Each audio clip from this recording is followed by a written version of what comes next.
Christmas had always been my favorite time of year. The house glowed in warm golden lights, reflections dancing softly across the windows like tiny promises of happiness. Cinnamon and pine filled the air. I had spent weeks planning this evening, choosing the menu carefully, wrapping every gift with silk ribbon, polishing the silverware until it shone. I wanted everything to be perfect, for him, for us. Daniel had been distant lately, but I blamed stress, end of year reports, investor meetings, long hours. Marriage goes through phases, I told myself. Love requires patience. At exactly 7:42 p.m., as guests filled the living room with laughter, my phone buzzed in my hand. A notification. My mother-in-law had posted something. I almost didn't check it. She was always posting pictures, family dinners, holiday decorations, carefully curated moments of perfection. But when I opened the image, the air left my lungs. Daniel stood beside Lily.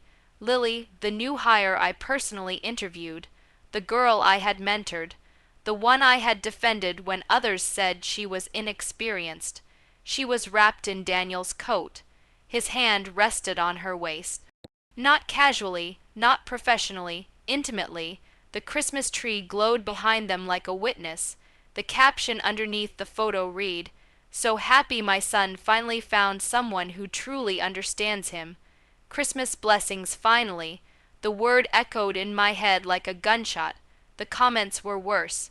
"She looks perfect for him." Such a beautiful couple. He deserves happiness. I was still his wife. The room suddenly felt smaller, louder, suffocating. Across the living room, I saw them standing too close, laughing softly together. My mother-in-law was watching me, waiting. There was a sharp satisfaction in her eyes. She wanted a reaction. She wanted tears. She wanted chaos. Instead, I walked toward them slowly, my heels clicking against the hardwood floor. Daniel saw my face and stiffened. Lily stepped back slightly.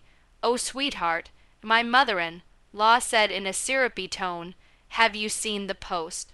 I smiled, a calm, steady smile that surprised even me. "Yes," I said gently, "it's a lovely picture." Daniel's confusion flickered across his face. Lily looked pale. My mother-in-law's smile faltered just slightly, because I didn't break. Inside, something fragile had cracked beyond repair, but I would not shatter in front of them. Not tonight. Christmas lights still shimmered around us. Guests kept laughing. Music kept playing, and in that exact moment, as I stood beneath the glow of the tree I had decorated myself, I realized something important. They thought they had embarrassed me. They had no idea what I truly owned, and they had no idea how quietly I could respond. The morning after Christmas felt unnaturally quiet. Sunlight filtered through the curtains, soft and innocent, as if nothing had happened, as if the world hadn't shifted beneath my feet the night before. I woke before Daniel. For a moment I watched him sleep peaceful, unaware, almost boyish. It was strange how betrayal didn't always look cruel. Sometimes it looked ordinary, familiar. I slipped out of bed and went downstairs. Coffee first, then pancakes, then eggs. I moved carefully, precisely, as if following a recipe. Routine kept my hands steady. Control kept my mind clear. When Daniel walked into the kitchen, he looked cautious, studying me like I was a storm cloud. "You're okay?" he asked. I placed his coffee in front of him, of course. He hesitated. "About last night." "Breakfast is getting cold," I interrupted gently. Confusion unsettles people more than anger ever could. At the office, the atmosphere felt different. Whispers traveled faster than emails. Lily arrived 15 minutes late, avoiding eye contact. Her wrist sparkled when she set her bag down. A delicate silver bracelet. I recognized it instantly. I had helped Daniel choose it 2 weeks ago. He'd told me it was a client gift. Interesting. By noon, I was in a conference room with our legal advisor, not discussing Heartbreak, discussing structure, ownership, control. When Daniel and I started the company, I invested my inheritance money my father left me. Daniel handled operations, yes, but on paper, I owned 60%, majority shareholder, and Lily, she had signed a professional conduct agreement, clear clauses regarding conflicts of interest, especially involving married executives. I didn't act immediately. Emotions make noise. Strategy moves quietly. That evening, my mother-in-law called. "You're being very calm." She observed sharply. "That worries me." I smiled into the phone. "There's nothing to worry about." She laughed lightly. "Sometimes it's better to step aside gracefully. Daniel deserves someone who understands him." "I understand the business," I replied evenly, "better than anyone." A pause, the first flicker of uncertainty. That weekend, I hosted a dinner, business partners, close associates, and yes, Lily. I wore red, not for him, for myself. After dessert, I stood and raised a glass. "I'm proud of how far this company has come." I began warmly, as majority shareholder. "I'll be implementing structural changes in the new year. Transparency and integrity are priorities." Silence rippled across the table. Daniel's jaw tightened. Lily's hand trembled slightly. My mother-in-law stared at me, calculating. I wasn't reacting emotionally. I was repositioning. Later that night, Daniel confronted me. "You're trying to embarrass me."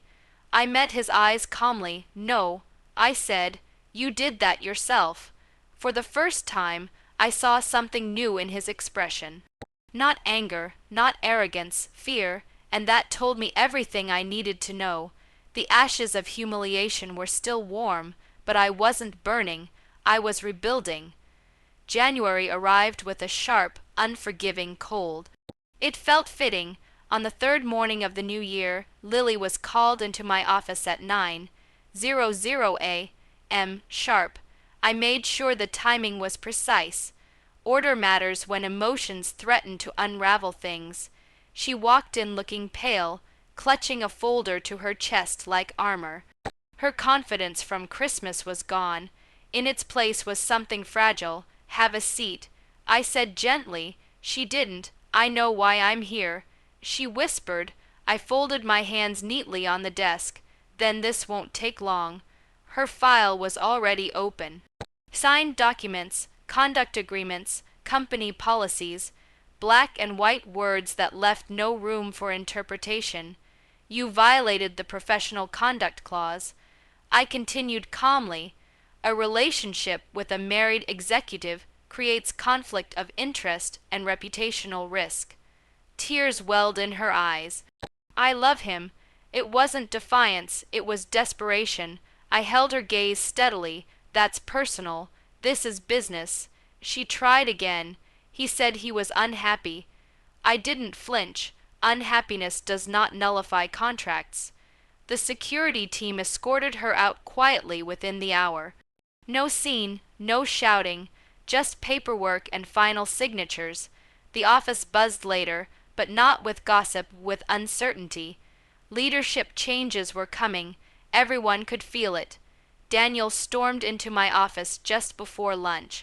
"You fired her," he demanded. "Yes. You had no right." "I had every right." I corrected evenly. "I own the majority of this company." His face flushed red. "You're doing this out of jealousy."